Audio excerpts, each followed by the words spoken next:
Hi everyone, so this is my icebreaker, and I want to talk today about a little battle I've been fighting for a significant part of my adult life, the battle against the English language. And the main question is, can you learn a foreign language from scratch without structured regular education? And although I cannot say that I'm clearly winning this battle, I think that this story taught me a little more than just a new language. Briefly about myself. I was born and raised in St. Pete. And I'm not sure what my parents were driven by, but like fighting globalization or supporting St. Pete's image of cultural capital, but they sent me to a school called Gymnasium with profound education of French language. I'm pretty sure that the biggest value of French in my life is that I can read menus in French restaurants without a dictionary. Later, I managed to get some use out of my French though. I found a job with Russian Aluminium, and they were looking for a French-speaking finance guy to one of their plants in Republic of Guinea, which is a former French colony in sub-Saharan Africa. And although the overall African experience was quite spectacular thing, I should say that I didn't want to pursue the African career at all, and mainly because of vieux blanc fatigué.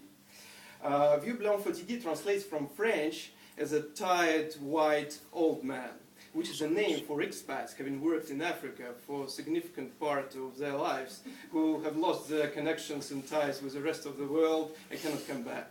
Quite a disparate situation, I should say. So I didn't want it to myself, obviously, and what I really wanted was like an international education and traveling and seeing the world and a job outside of Africa, of course. For all of that, I needed a good English language, which I had none, and still I had 6 months on my African contract, which meant no English teacher or even an English-speaking person around. What could I do in this situation? Well, not too much, but I decided to give it a shot. I devised a self-study plan. Self-studying for 6 months in Africa wasn't that easy, but I made a significant progress by consulting grammar books and memorizing a little 3,000 words dictionary from cover to cover and watching English movies with subtitles. After my African assignment was over, I moved to a language school in New York. Although I knew that I would spend a big deal of the money I earned in Africa for tuition and living expenses.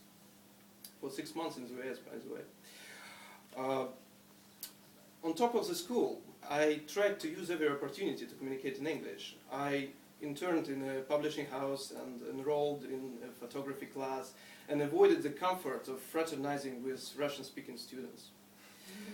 Eventually, my efforts yielded fruit. In just 1 year, I had the level of English sufficient to communicate more or less freely.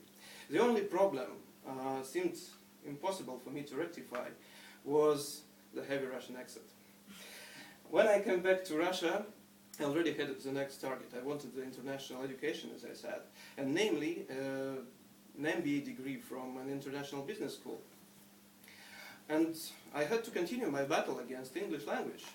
For the admissions of business schools required quite high scores in TOEFL and GMAT, which is a general management admission test, along with high-quality application essays. And I should say that competing in writing essays in English was almost a prohibitive task for my freshly minted English skills. So, what could I do then? As you understand, not too much. Basically the same things. Studying and working again and again. So, I think that writing essays and practicing the tests became the part of my life for the next 6 months. I think I rewrote these essays endless number of times, and I asked for help and critics almost everyone I knew.